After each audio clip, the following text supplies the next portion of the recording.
Hello today, and today we're going to have a game of 1942 on the MSX. Now I have reviewed this on quite a number of different systems.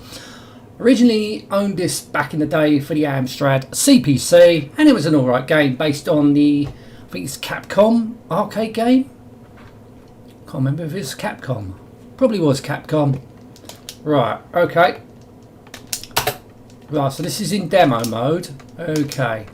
So one player, there we go. Now what I've noticed about some of these MSX games, it does have some quite nasty scrolling in the background, but most important thing, how does it play? Now it's not a Spectrum port, that's important. I think this is actually a Japanese game itself, so you ain't going to get no crappy Spectrum ports over there, I'll tell you that. Now the MSX wasn't really that popular here in the UK. It's a shame really, because it does seem like a really good computer.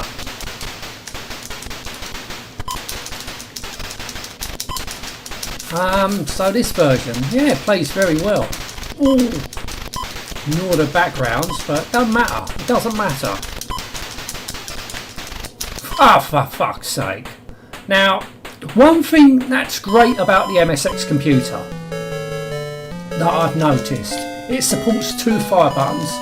Well, I'm saying that because most of the systems over here support two buttons, but it wasn't utilised. They only sell one button controllers or joysticks, where the Amstrad CPC, Commodore 64 can at least support two fire buttons. But that was never utilised. But this was a standard thing by the looks of it on the MSX. It's capable of supporting two fire buttons, so why not use them? And that's exactly what they did. So if you push your second button, you can have the rolling effect, so you can avoid the planes. But oh fuck it, you only get 3 of those rolling effects, rolling every time on one life. Well, I should say, you get 3 of those rolling effects per life. Oh, fuck it. But this is it's an alright version, this.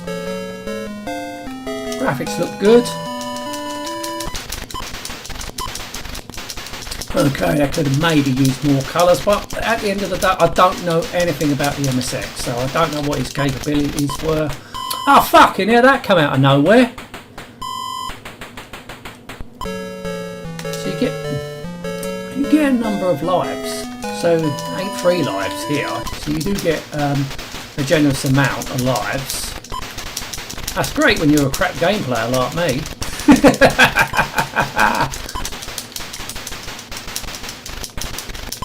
I just enjoy playing games. I don't care if I was any good at it, who gives a shit.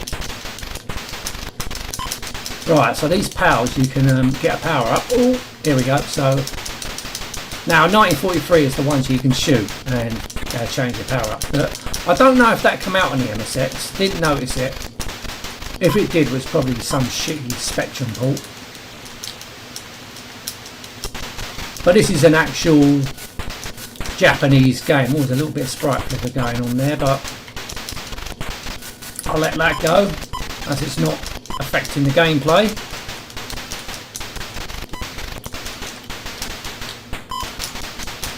Sound effects do the job.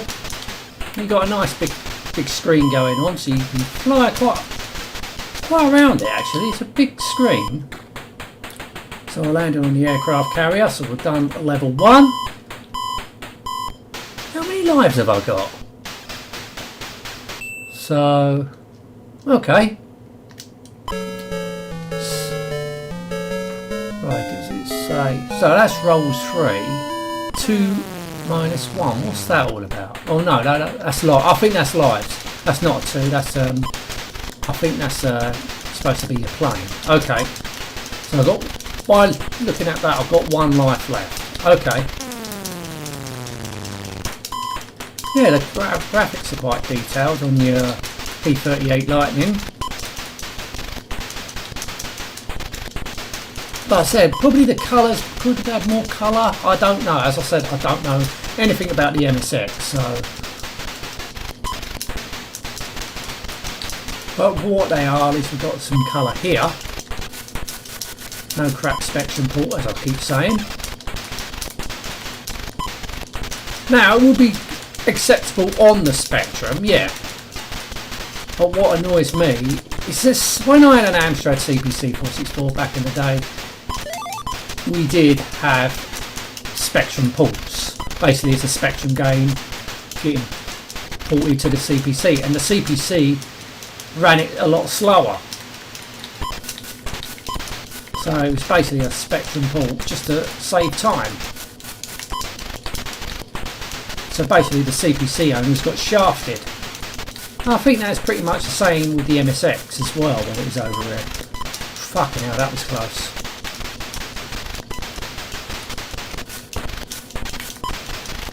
Oh, for fuck's sake. Oh, is that it then? No, alright, this is my final life. Okay. So you get a good generous amount of lives in this version, so it is definitely a good version. I will say that. It's definitely a good version. Got a nice big playing area. Moves around quite nicely.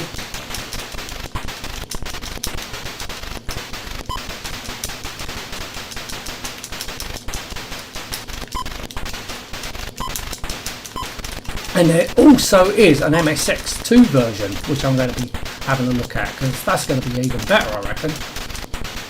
That's a Japanese. I think that's a Japanese game, so yeah, that's going to be. I've got high hopes on that MSX2 version.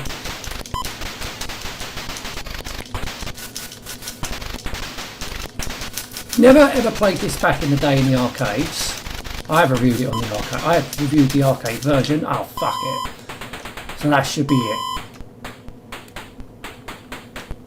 Little bit of sprite flicker going on here. But it's a good version. It's definitely a good version. You get a number of lives, which is a good thing. This makes it quite fair and generous. And you get to type in your name, none of that using arcade stick and all that bollocks. Joystick, I should say. Also, advantage with the MSX, you're going to get a 2-button game.